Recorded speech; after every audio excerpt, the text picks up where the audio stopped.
Israel confirma que ha comenzado a inundar los túneles de Hamás en la Franja de Gaza. Según críticos, esto podría dañar el suministro de agua potable para los habitantes de la franja y también poner en peligro a los rehenes israelíes que se presume se encuentran en esos túneles. Con esta noticia comenzamos el informativo en Deutsche Welle. Yo soy Carol Guerrero, los saludo desde Berlín. Comenzamos con titulares. Israel argumenta querer neutralizar la amenaza de la red subterránea de túneles de Hamás con el bombeo de agua de mar. Además, asegura que toma precauciones para no dañar las aguas subterráneas de la zona. En Ucrania surgen tensiones entre el Ejecutivo y el jefe de las Fuerzas Armadas. Según reportes de prensa, el presidente Volodymyr Zelensky quiere despedir a su comandante en jefe, pero el general se niega a dimitir.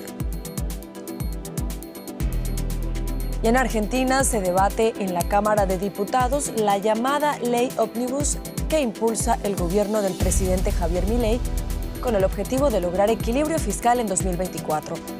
El peronismo intentó dilatar el inicio de un debate que podría extenderse por más de 40 horas.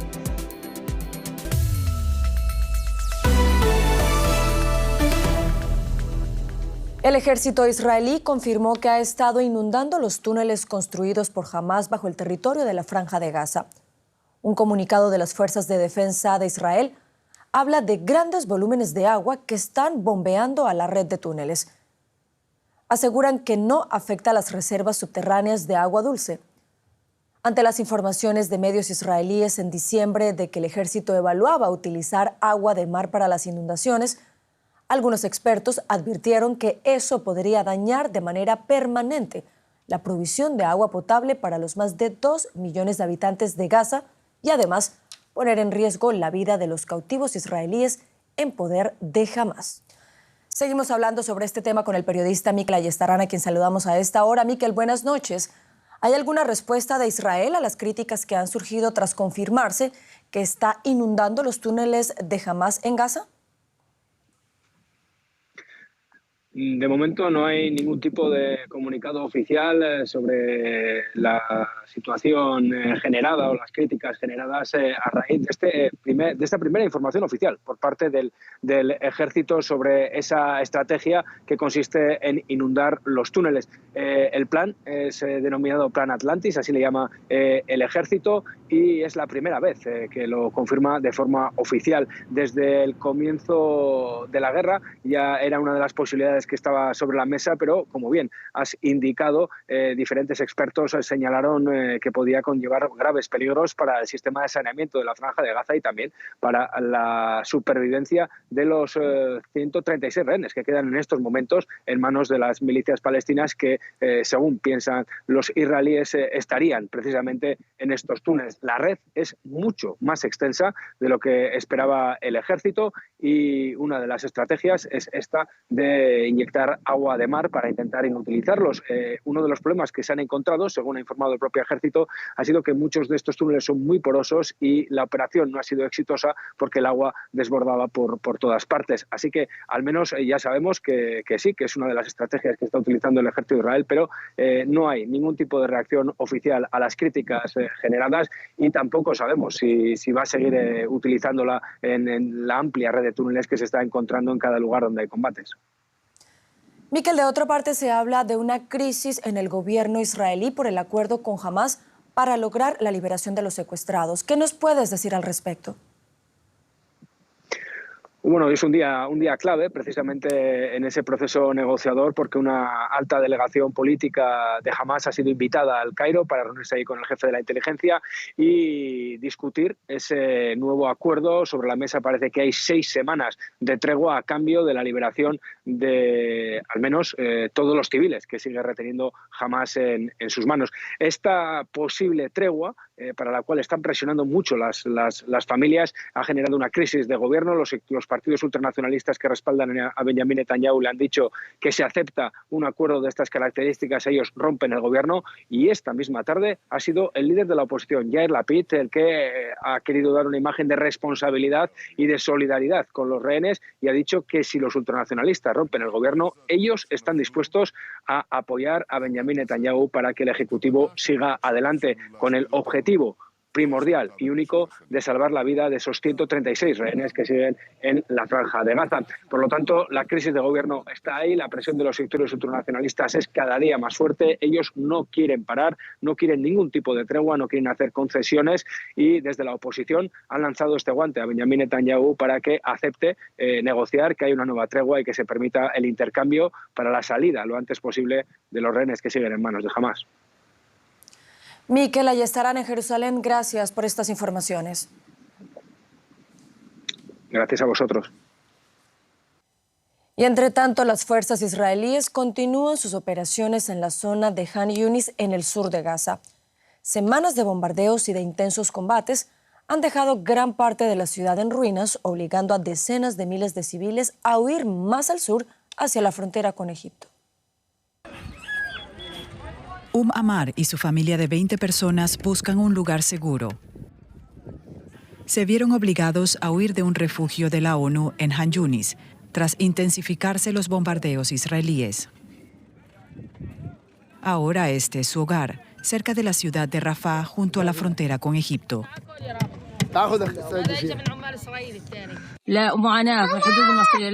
Hemos sufrido mucho aquí. No hay comida ni bebida. Toda la comida que preparamos se la damos a los niños. Para nosotros, los mayores, no es importante comer ni beber. La situación de todos aquí es difícil. Vivimos con mucho sufrimiento, no hay agua potable, no hay ayuda, ninguna de las cosas más básicas de la vida diaria. En medio de su ofensiva contra Hamás, Israel intensificó sus bombardeos sobre Han Yunis. Más de 43.000 desplazados se han visto obligados a trasladarse al sur, hacia Rafah.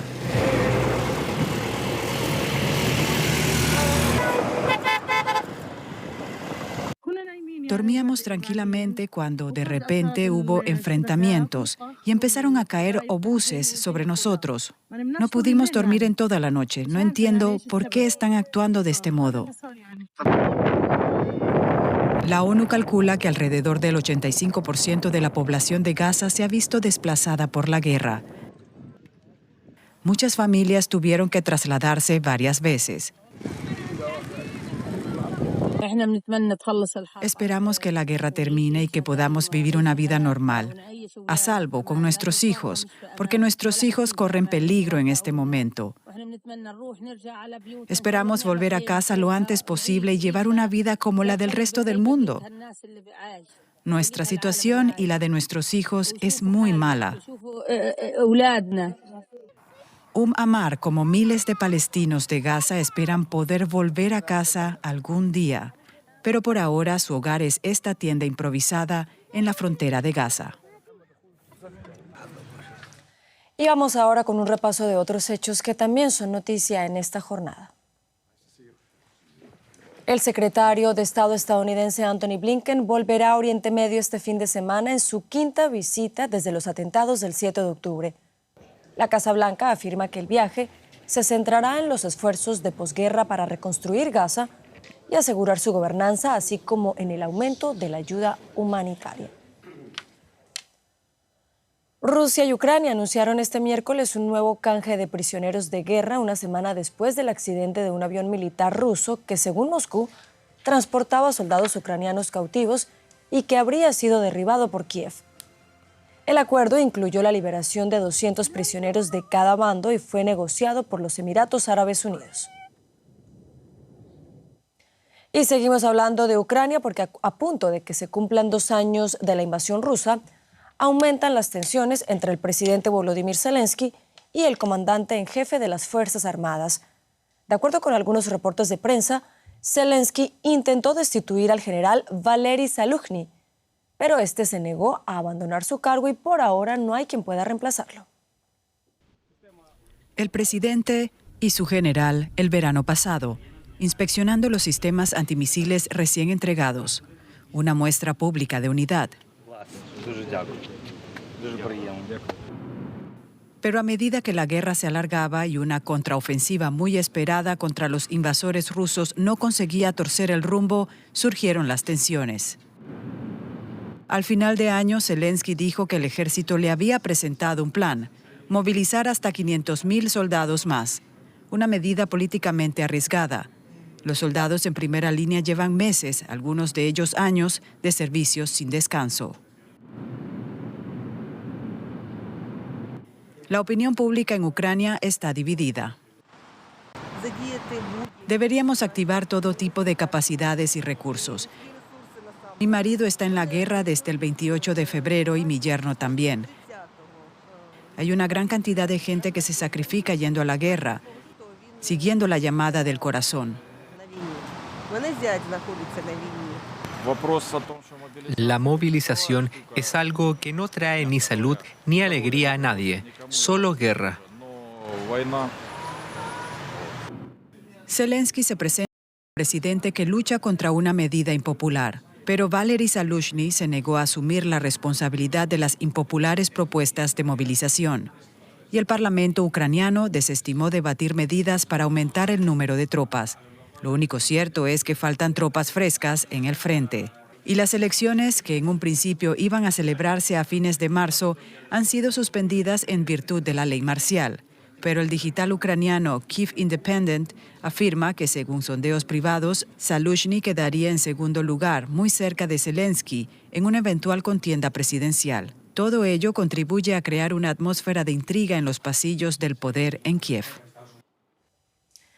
Y ya nos acompaña Rosa Casals, lo que quiere decir que es momento de pasar a la información económica para irnos a los Estados Unidos. Rosa. ¿Qué tal, Carol? Así es, todas las miradas estaban hoy puestas en Estados Unidos. La Reserva Federal anunció que mantendrá sin cambios los tipos de interés en la horquilla del 5,25 y el 5,5%, su nivel más alto desde 2001. Eso sí, empezó a preparar el terreno para una rebaja.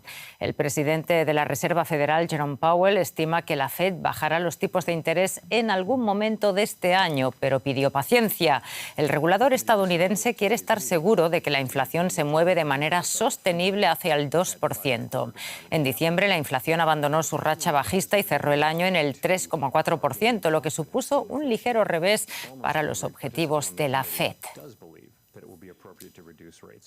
¿Qué repercusiones tiene esta decisión de la Fed? Ana Nieto, en Nueva York, ha seguido de cerca para nosotros en la conferencia de prensa. Ana, muy buenas tardes. Jerome Powell ha descartado que el primer recorte de tasas se llegue en marzo. ¿Por qué? Sí, y la verdad es que es bastante inusual que un presidente de la Fed sea tan preciso, pero para sorpresa de todos, así ha sido. Jay Powell dice que no es probable que cuando se reúna la Fed en marzo sus miembros hayan llegado al nivel de confianza en la reducción de la inflación que necesitan ver. Y la referencia a la confianza de que la inflación se rebajará en torno al 2% está en el comunicado de la Fed y a ello se ha referido continuamente en rueda de prensa hoy. El temor de Powell no es que la inflación repunte, que vuelva a subir, sino que se estabilice por encima del 2%. Y el 2% es el objetivo, no por encima de este porcentaje. Powell dice que quiere tener más datos buenos para ganar esta confianza y los recibidos en los últimos 6 meses, siendo buenos, no son suficientes para que él verifique que su tarea de controlar la subida de precios se ha acabado y se ha conseguido el objetivo. Powell dice que la primera rebaja va a tener unas repercusiones muy importantes. Y repercusiones han tenido sus palabras en los mercados que después de días de muchos beneficios hoy han cerrado con pérdidas y decepcionados con la Fed. Ana, Powell dice que tiene que tener más confianza en los datos. ¿Tiene acaso dudas sobre la marcha de la economía? No, no es eso. Pese a pedir más datos buenos, parece estar satisfecho con los que tiene. Ha hecho referencia a las publicaciones positivas de la Fed y ha repetido que estamos en una muy buena economía. Y hay que recordar que pese a tener las tasas en el punto más alto de los últimos 22 años, la economía de Estados Unidos creció el año pasado a un ritmo anualizado del 2,5%. En cuanto al empleo, dice que el mercado laboral sigue creando empleo, no al ritmo de antes, pero que se está normalizando y la demanda y la oferta se están equilibrando. Con respecto a la inflación, están esperando a que bajen los precios de los alquileres y los equivalentes a los alquileres, que todavía están muy altos y no se sabe cuándo van a empezar a reflejarse en las cifras de la inflación.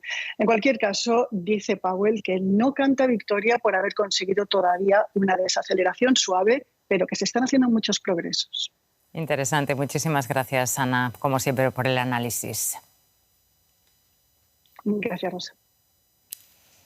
Bueno, y hoy estamos también muy pendientes de Argentina. Allí se debate en la Cámara de Diputados la conocida como Ley Ómnibus.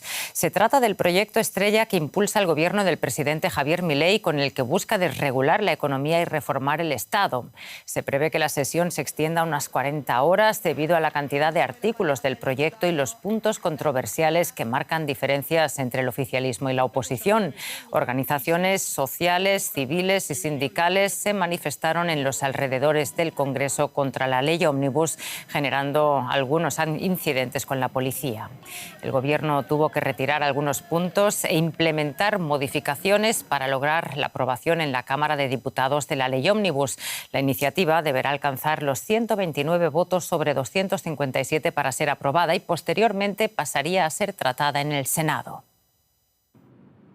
Horas de tensión en la Cámara de Diputados del Congreso Nacional en Argentina. En una sesión que comenzó esta mañana y que podría extenderse por más de 40 horas, el oficialismo y la oposición debaten la aprobación en general, la denominada Ley Ómnibus. Se trata de un megaproyecto de reformas que el Poder Ejecutivo envió al Parlamento. El texto original incluía 664 artículos, pero el gobierno tuvo que aceptar una importante reducción en el alcance de una ley que ahora incluye 386 apartados. Se quitó el capítulo fiscal, el capítulo que trata la materia económica dentro de todos los temas que trata la ley, y efectivamente los temas económicos no son parte de la discusión en este momento. Y déjame volver a repetir lo que dije ayer. Entendemos que no debe haber ahora ninguna traba para que la ley se apruebe. Sin el paquete fiscal, el objetivo de lograr equilibrio fiscal en 2024, incluyendo los servicios de deuda, requerirá de otros recortes de gastos y probablemente de suba de impuestos. Implica obviamente un mayor ajuste para todos.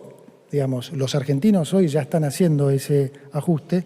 Por supuesto, es un mayor ajuste para la política, para la nación y para las provincias. El pasado 24 de enero se produjo una manifestación en las calles pidiendo al Congreso que no apruebe este paquete de reformas, argumentando que perjudicaría a muchos sectores. No apoyamos las medidas del gobierno. No quiere decir con esto que queremos que se vaya, no, para nada. Amamos la democracia. Lo único que queremos es que el DNU que está mandando al Congreso, que está en contra de los trabajadores. Nosotros vemos que en tema de salud hay muchas aristas, digamos, que perjudican a los trabajadores, ¿no?, pero también a los pacientes. Para el gobierno, en cambio, estas reformas serían la llave para que la economía argentina vuelva a crecer, cosa que no ocurre hace más de una década. Lo que nos va a hacer despegar es todo este paquete de leyes de desregulación, donde le sacamos el pie de la cabeza del Estado al sector privado, y es lo que nos va a permitir un crecimiento sostenido y de largo plazo. Un debate con un final incierto que, en caso de llegar a buen puerto, deberá también ser aprobado por el Senado. Analizamos el debate de la ley Ómnibus en Argentina con nuestro compañero, el economista Alejandro Rebosio. ¿Qué tal? Muchos saludos, Alejandro. El gobierno argentino retiró todo el paquete fiscal de la ley y dice que esto implicará mayores ajustes para lograr el equilibrio fiscal. ¿Cómo se darían esos ajustes? ¿Con más impuestos o recortando otras partidas del presupuesto? Más impuestos no puede aplicar porque necesita para eso el apoyo del Congreso. El gobierno sí puede elevar solamente algunos impuestos donde ya tiene autorización del Congreso, por ejemplo, el impuesto a los combustibles, que se calcula que puede aumentar en las próximas horas. Pero el ajuste se va a centrar en el gasto. El propio gobierno de Milei dijo que para compensar la falta de aumento de impuestos va a tener que profundizar el ajuste de los giros que hace el gobierno nacional a las provincias. También se espera que haya mayor ajuste de las jubilaciones. Se están licuando ya en el gobierno anterior, pero también en el actual, las jubilaciones que no aumentan tanto como la inflación, y no se descarta también un aumento aún mayor de lo previsto en las tarifas de energía, de transporte público y agua potable. En los últimos días cayeron los títulos argentinos y se depreció el peso ante el temor de que la ley se trabe en el Congreso. ¿Qué escenario plantea el Gobierno en caso de que no se apruebe el proyecto? Si no se aprueba el proyecto, no hay un plan B. Ese proyecto originalmente incluía más de 600 artículos con amplias reformas económicas, políticas, sociales. Por la negociación con la oposición moderada se redujo a algo más de 300 artículos. Ahora se prevé que la ley sea aprobada en general por esa oposición moderada, pero cuando se vote en particular por cada uno de los artículos, se teme que varios opositores se opongan y que entonces esa ley amplia, ley ómnibus de bases para la libertad, como le llama el gobierno, quede reducida a pocas reformas y en ese caso podría debilitar al gobierno y tener un impacto en los mercados. Y otra cosa, Alejandro, el FMI asegura que la economía argentina caerá casi un 3% este año, pero que la inflación volvería a ser de un dígito mensual en el segundo semestre. ¿Qué dicen los economistas acerca de este escenario? El relevamiento de expectativas de mercado que elabora el Banco Central Argentino entre bancos, consultoras, universidades y think tanks coincide que la inflación va a ir bajando a menos del 10% mensual en el segundo semestre. Sin embargo, difiere del FMI, en el sentido de que el FMI prevé una inflación de 150% en todo 2024. En cambio, el consenso de los economistas relevados por el Banco Central Argentino hablan de un 200% de inflación en todo 2024, similar al 211% de 2023, año en que Argentina fue el país con más inflación de todo el mundo. Desde luego. Muchísimas gracias, Alejandro Rebosio, por ampliarnos estas informaciones. Saludos. Gracias a ustedes. Bueno, Carol, hasta aquí la economía de momento. Rosa, gracias. Vamos ahora de la Argentina a México, porque ayer el presidente Andrés Manuel López Obrador calificó este miércoles de calumnias los reportajes que aseguran que el cartel de Sinaloa financió su campaña a la presidencia en 2006. Y es que este martes el reportero Tim Golden afirmó que agentes de la DEA, la Oficina Antidrogas de los Estados Unidos, tendrían pruebas de que dicho cartel habría entregado alrededor de $2 millones a operadores políticos de la primera campaña presidencial de AMLO. Aunque la investigación de la DEA no aclara si López Obrador sabía de las supuestas donaciones del narcotráfico, AMLO descalificó a Golden y señaló que este tipo de artículos se publican debido a los procesos electorales en México y Estados Unidos este 2024. Es una calumnia. Lamentablemente, la prensa, como hemos visto, no solo en México, en el mundo, está muy subordinada al poder. No hay ninguna prueba. Son unos viles calumniadores, aunque los premien como buenos periodistas. Y en Ecuador, colectivos de mujeres denunciaron que en 2023 se cometieron un total de 321 feminicidios, 31 de ellos contra menores de edad, lo que supuso una mujer asesinada cada 27 horas. Según el informe presentado este miércoles en Quito por la Fundación Aldea, de esas muertes, 178 ocurrieron en el contexto de crimen organizado y 138 en el ámbito familiar y sexual. A eso se suman otros 17 transfemicidios y otras 4 mujeres que fueron asesinadas en años anteriores, pero cuyos cuerpos fueron encontrados en 2023. Los colectivos de mujeres pidieron al gobierno que destine un presupuesto para la implementación de ley de prevención de la erradicación de la violencia de género. Y en El Salvador, la campaña electoral entra en la recta final antes de las elecciones del domingo.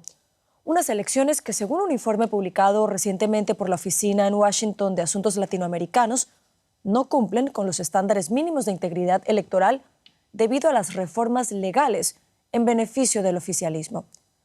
Aún así, Bukele se perfila como el favorito entre los votantes. A pocos días de las elecciones en El Salvador, en las calles de la capital no aparecen ni grandes pancartas ni banderas de los partidos políticos. Solo una cara en tazas, camisetas, gorras. La de Nayib Bukele, gran favorito a la reelección este domingo. Es un boom todo lo que realmente tenemos ahorita con Bukele. ¿Por qué razón? Con el presidente. Porque los extranjeros, no importa de dónde vengan, ellos dicen, necesito una camisa. Según los últimos sondeos, Bukele ganará los comicios con una aplastante mayoría. Bukele se presenta para un segundo mandato, aunque la Constitución salvadoreña lo prohíbe. Sin embargo, en 2021, el máximo tribunal del país, de mayoría oficialista, dictaminó que el presidente podría ser reelegido tras dejar su cargo 6 meses antes de que comenzara su nuevo mandato. Algo que, según constata un análisis de la Oficina en Washington de Asuntos Latinoamericanos, pone en duda la integridad de los comicios. Analistas y grupos de derechos humanos advierten que El Salvador se convierte cada vez más en una autocracia. Aunque esto no parece preocupar a muchos salvadoreños. No, si ese fuera un dictador, bienvenido sea, porque si una dictadura es así, yo creo que todo el mundo lo quisiera. Gran parte del amplio respaldo a Bukele se atribuye a su política de mano dura contra las pandillas. Esta política se basa en un régimen de excepción implementado desde marzo de 2022, que suspende ciertas garantías constitucionales. Sin embargo, los analistas sostienen que la popularidad del presidente podría cambiar, cuando aspectos como la estabilidad económica vuelvan a ser más importantes para la población. Tan solo la pobreza extrema aumentó del 4,5% en 2019 al 8,6% en 2022. Y el gobierno peruano alcanzó un acuerdo con los pobladores de Machu Picchu para poner fin a las protestas en rechazo a la privatización de la venta de entradas en la ciudad de la Inca. Tras 6 días de paros y bloqueos que afectaron al turismo, ambas partes anunciaron la reanudación de la actividad comercial. Al mismo tiempo, la Fiscalía de Perú dijo estar investigando la presunta venta irregular de boletos de ingreso para el sitio arqueológico, días después de que el Ministerio de Cultura hiciera público que hay un desbalance económico de $2.1 millones en las cuentas. Y con esto llegamos al final del informativo. Sigan conectados a Deutsche Welle. Yo los espero con más noticias en menos de una hora. Sigan con nosotros.